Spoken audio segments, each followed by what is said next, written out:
So, along the lines of what you're just sharing about how powerful it would be for real estate agents if they had us sitting over their shoulders all day long watching what they're doing, or if the home seller was sitting over your shoulder watching all day to see what it was you were doing to get their home sold, to negotiate with other agents.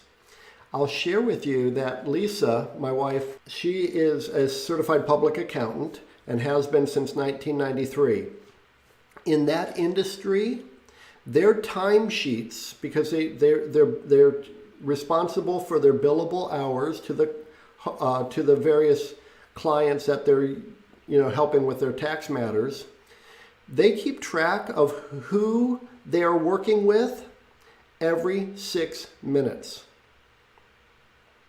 So for Lisa, she would look at the clock and she'd say, okay, it's 4:42 and I'm working on Darren's tax return. Okay, it's 4:48, I'm still working on Darren's tax return. It's, she would keep track of it. When she was done with Darren's tax return, she would mark the whole thing. She would just take her pen and go from here down to here. All that time, bill it to Darren. Then she's moving on to the next one. The interesting thing about that was what Lisa talks about all the time now is, she was billing out at about $300 an hour, and many people didn't want to see her on their tax return docket for too many minutes because she was so expensive.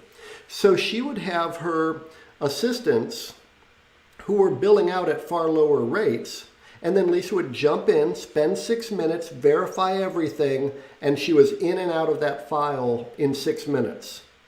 Okay, 6 minutes. Now she just charged them $30. It's 1/10 of her $300 an hour. All the other people, they can do what they need to do, but she's not going to be in there spending too terribly much time at $300 an hour. The interesting thing for real estate agents is that they'll be working on lead generation. They'll be working on following up and nurturing opportunities. They'll be working on negotiating a real estate transaction, but they're not really paying enough attention to how efficient they are or how focused they are when they're in a task. So they might be working on a comparative market analysis, for example. Then the phone rings. And so they're dealing with this matter. Then they change their computer. Now they're looking at something else. They're going to the public records. They're going into the MLS to look up property information for this person. And then they get off the call. And then they're like, now where was I? What was I doing? Oh yeah. And now they have to jump back in. Terribly inefficient and not really the very highest level. I mean, if we're talking about earning $1 million a year in GCI, you really have to concentrate, you need to focus, you need to time block your calendar, you need to be working in a very strategic way, or else the whole day is going to get away from you, and then the month and the year. So so Lisa was an accountant since 1993 for a long period of time. I'd imagine when Lisa started, she wasn't earning $300 an hour. No. And that improved every year. So as Lisa's experience grew every year, her billable time and billable hours increased. Correct. Isn't that interesting? In real estate, we have agents that have been in real estate as long as 1993, 1995, 2000, 2005. Their hourly rate hasn't increased. If at all. If at all. Yet what we do know is that the median house prices has grown and grown and grown and grown. So whilst the house prices are going up, their income is actually going down and their time is actually decreasing, not increasing with the cost of living and CPI. So one of the key aspects of what we're going to help each and every agent with, Kevin, is exactly that, getting them to recognise that it's not about being busy. There's a lot of agents that are stuck in this busyness part, but because they're in this busyness all the time, they're actually not doing much business. we're going to decipher the two and actually start looking at the choices they're making, because it all comes back to a choice. Time to me is not time management, it's choice management. Now, when we learn to when we learn to utilize and choose to use our time effectively, we eradicate what is the second part, which is pain management. And the pain management comes when we don't utilize our time well, because then the things that we want to do, would love to do, would choose to do, we don't have time to do. It's a bit like there was a show many years ago with George Clooney. It was called Up in the Air. Did you ever see that show? Of course. It was a great show. And in between he was going around sacking people around America, and in between he'd do this public speech and he'd get on the lectern and he'd have this backpack. Do you remember the backpack? Yes. And he'd get it there, and it was the short of the story was every day he would keep putting things in his backpack for tomorrow. I'll do that tomorrow. I'll get that done tomorrow. And sooner or later, this backpack is weighing him down. It's this continual weight weighing him down. And in real estate, we don't want to become that agent that keeps on deferring things off. And those things are usually our health or our relationships or the time for leisure activities, because we're not doing what we're choosing to doing. We're doing things by default. So when we create a structure around a schedule that we honour and commit to each day, our choices become far better. The schedule protects ourselves from ourselves. And without that schedule, like you mentioned, some great things around time blocking, etc., that's what it comes down to. When we have a schedule that we honour, we're protecting ourselves from our own avoidance tactics. So powerful. It's amazing how many things we allow to get into our day that if we stopped and really thought it through, we would recognize that those distractions are really keeping us from our goals and our dreams. And yet we allow that to happen. And it could be a bad habit. Lisa and I were out walking recently, and a guy was smoking cigarettes in a public park where we were walking on a nice little nature trail. And Lisa's going like this, and he picked up on the message, and he's like, I'm sorry about that. But the reality of it is, he's choosing to have a bad habit, which is cigarette smoking. But it's also, medical problem. So when I was running real estate offices and I was hiring staff for our front desk, one of the questions I asked was, are you a cigarette smoker? And what's interesting about it, in terms of hiring policy, a cigarette smoker is not a protected class. I'm allowed to ask, are you a cigarette smoker?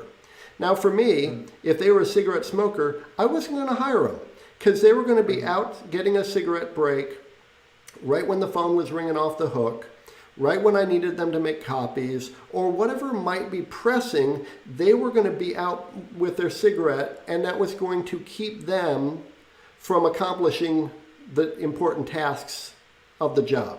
Now, if you're a real estate agent and you're a cigarette smoker, you might want to think twice about that. But it may not be cigarettes. Maybe it's some other vice or habit or distraction that you allow into your day. Yeah, good point. I think there's a couple of things around that. There's certainly distraction and it's avoidance. Mm-hmm. And we avoid things. And a lot of that comes back to clarity and purpose and direction, and really having a mission each day about the things you want to get done. And that's where your schedule really protects you, because the schedule becomes a repeated set of behaviours that leads to high performance. And if I had $1 for every time I've been told I just don't have enough time, and my response has been the same for a long period of time, Kevin, it's really simple. None of us need more time. We just need more reasons to choose to use it wisely. And those that are making better choices with time aren't asking for more time. And we've all heard this before, but how is it that some people can acquire and do and fit so much into their day and others just seem not to? And I know I've been in that situation myself, where I've just been running around doing figure eights and unproductive, and I've been unstructured until it took a good woman to say, I can't work with you, it's just out of control. And that really got me to realise that I was impacting myself and getting away from the things I wanted to go towards purely because I was making bad choices when it came to time. I mean, a simple example is, going out to a listing appointment one a day versus going out to 3 or 4 in a day versus one every day for 4 days. Anything like that, so little things, having a seller communication meeting, having 5 over the course of one day, one the next, and putting them all 5 one after the next, saving hours and hours of time, and that all compounds over the week, over the month, over the quarter, over the year, and just little things that we can change with our time and our structure and our schedule. And that's where it all starts, is having a great schedule allows you to be great in other areas of your life. You know what was interesting? Your comments reminded me of something one of my former managing brokers told me years and years ago, and that was, he asked me if I would take on this one leadership role in the local board of realtors. He wanted somebody from his office present there at the local board of realtors. And I found it to be a nice compliment, but I asked him, why are you asking me to do it? And he said, Kevin, you get so much stuff done that I know you will actually get this done too. If I ask somebody else, they probably won't consider it a high priority. But you get so much done that I know I can ask you to do something and it's not going to be too much on your plate. You will figure out a way to get it done. Yeah, excellent. Yeah, it's so true. It's looking at time. Time is money. We always know about. It's the most important thing. It's the bank of the day. It's how much you're really investing in it. And I think as real estate agents, a lot of agents don't value their time as much as perhaps they could be valuing their time, or they don't really recognise or understand what their time is worth. And I had a similar to what you were saying before about Lisa and the CPA having, layers of support that were less or more affordable, should I say, for their clientele.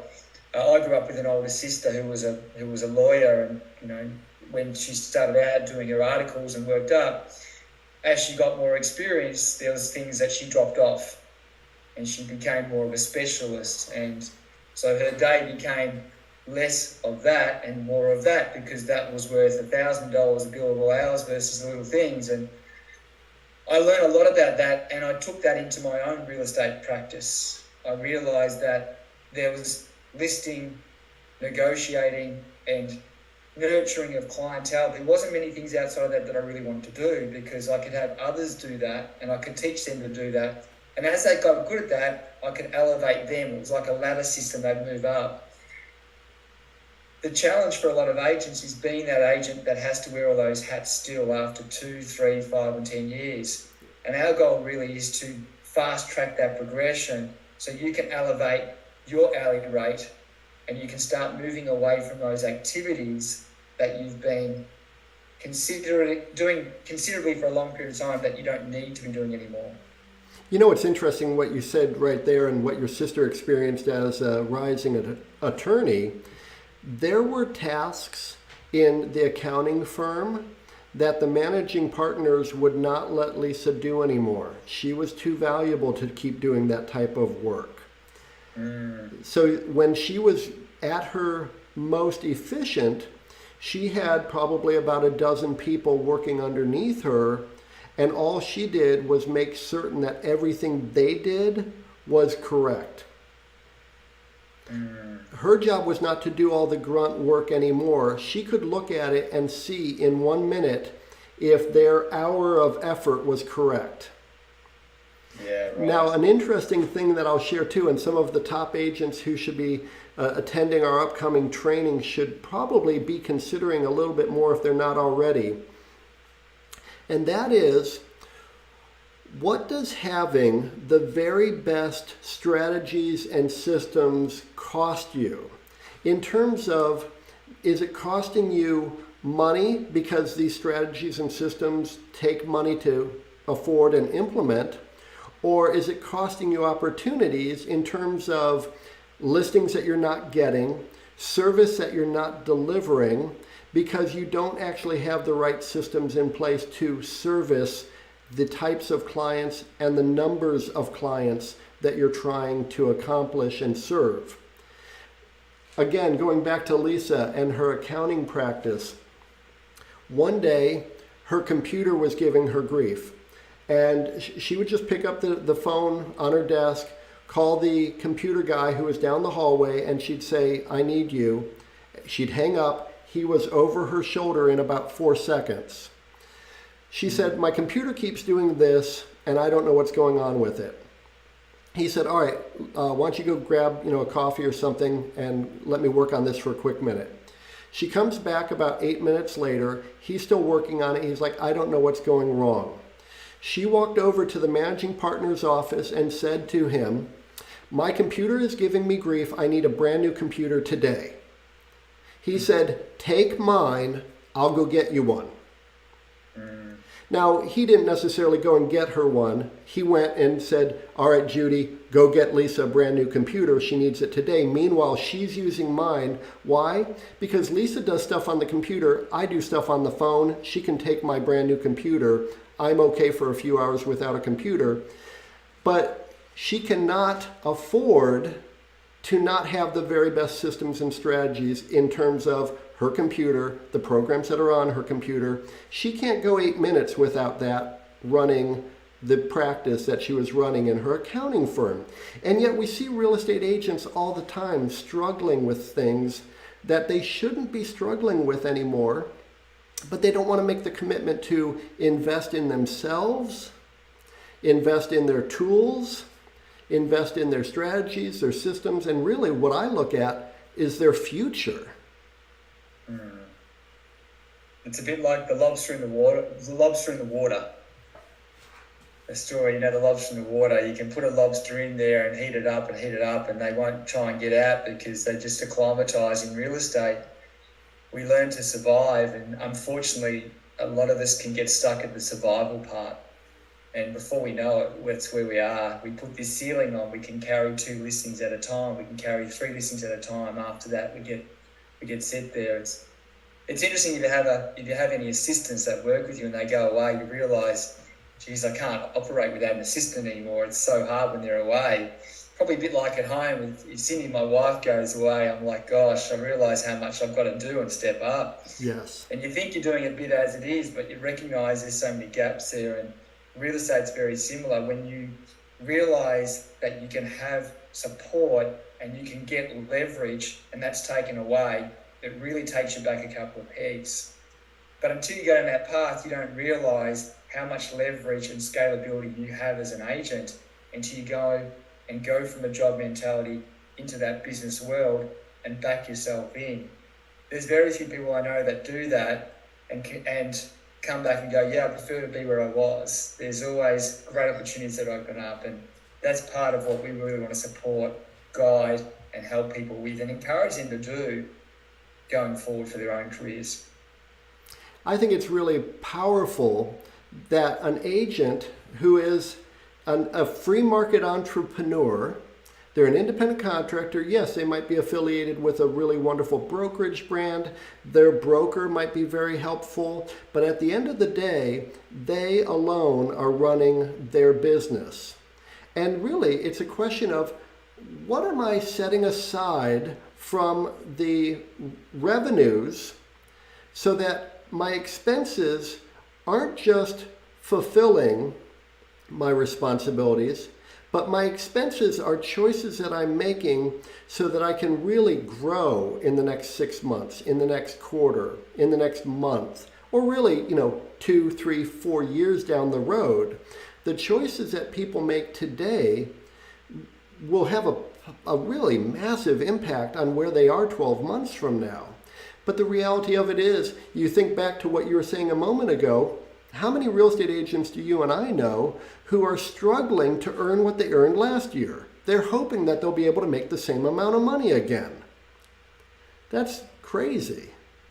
I'm not a golfer. I know you've got a great story about your father and being a caddy and professional caddy, etc. And I remember when someone first taught me the power of compound interest or compounding in general, and it was through a golf analogy. It was like we'll play in golf and we'll put $1 on the first hole and we'll double it up. And, the second hole's worth $2 and the third hole's worth $4, etc., etc., etc. And I said, okay. And that's a dangerous bet. That's a very dangerous bet. Yeah. What do you think we're playing for when we come to the 18th hole? Oh, I mean, you're getting pretty close to somewhere in the neighborhood of $100,000. Yeah, you're very close, Kevin, because I've done that. I've done the same thing in training sessions before with large teams, and people will say, $1,000 or $2,000 or $3,000. I can't remember the exact figure. It's been a while since I worked it out, but it's something like $131,000 from $1 compounding. So agents that are career, business-minded agents that are in the game or are planning to be on the game of real estate for 5, 10, 15, 20 years, just to use that simple analogy, if $1 doubled every year over the course of 18 years is worth over $130,000, what is a better choice around your time? What's one more hour a day of deep work, productivity worth to you over the course of 18 years? What's that worth? Oh, it's priceless. When you really start to digest what you can accomplish, it's massive. And that ties into the expenditure of going from the job mentality to the business world it's the opportunity cost, like you mentioned before. I'll never forget, I was doing a conference and I went out the front and there was a guy there that I saw inside the conference, and we had a quick chat, and I said, I'm going to the airport. And he said, yes. He says, Tommy's going to the airport. I said, so am I. And so I had a car organised to pick me up and go to the airport. And he says, I'm going to catch the bus. And I said, you're welcome to jump into me or get a car. Why don't you get a cab? And he says, it's actually much cheaper to get the bus. I said, okay. And I said, how long does the bus take to get to the airport? He goes, about 45 minutes because it stops it a few times. And when's the bus come? It comes in about 20 minutes. I said, okay, that's over an hour to get there. I said, it's going to cost me X, but it's going to get me there in 15 minutes. So I've saved 45 minutes. When I get to the airport, I can make calls in the car. I can do this in the car. So it's how are we looking at a situation? Yeah. And a cost of a VA or a cost of a PA is an investment. And every agent knows that, because when they're sitting down with the seller, they're asking for, they're always asking for an investment trust and something else. So I think it's really important that we recognise that either we're investing in ourselves or we're not. And so time true. is something we don't want to waste. Well, time is the only resource we can't possibly get more of. Yes. And you think about, 24 hours in a day, 60 minutes in each hour, that wonderful song, 525,600 minutes, which is from the Broadway musical Rent. That's exactly how many minutes there are in a year, 525,600 minutes. Immediately knock off a third of them, because those are those hours you're going to be sleeping. And then you're dealing with somewhere in the neighborhood of about 300,000 minutes a year that you get to make some smart choices. And when I consider some of the technology that's out there right now that can really just streamline so much of the work that a real estate agent needs to have, and they'll spend 7 months trying to figure out if they should get it, then they'll spend 5 more months trying to figure out which one should I get. And I'm looking at them like thinking, you're still trying to figure out what to get? I mean, you've lost all that opportunity time. Yeah. Oh, I don't want to overpay for it. It's like, no, I don't want you to overpay for it. But make a decision, make an investment, and then get that thing to deliver an ROI. But indecision for a month or 2 months or a year? I mean, I've had real estate agents brand new to the business, brand new to their local market area, who jumped in, took all the right action steps, and earned $250,000 in their very first year. But you know what they weren't doing? They weren't hemming and hawing, wondering, waiting to start. They were just jumping in and figuring it out as they went. And they were surrounding themselves with great people. I mean, that's somebody I was coaching. That was a person I was mentoring. So did they have an unfair advantage? Not really. They just took advantage of the advantage that they had. Great point. Great point. So if you're on the fence as to whether or not you should jump into our free training, sign up now. You will love it. It's our pleasure and honor to work with you, to share with you in the 1-hour training coming up on Thursday, some of the powerful strategies, the mindsets, the systems, the processes that we've used to help real estate agents achieve at a higher level. Each and every day you have a choice to keep on doing the things that you're currently doing, but every change in life requires change. 2024 is the year that in 12 months' time you can look back on and say, I did it. I've made the change. I've made the jump. I've invested in the most important asset I have, which is myself. And by making these choices, change is inevitable. Make the choice, get on the call. We look forward to supporting you and achieve your aspirations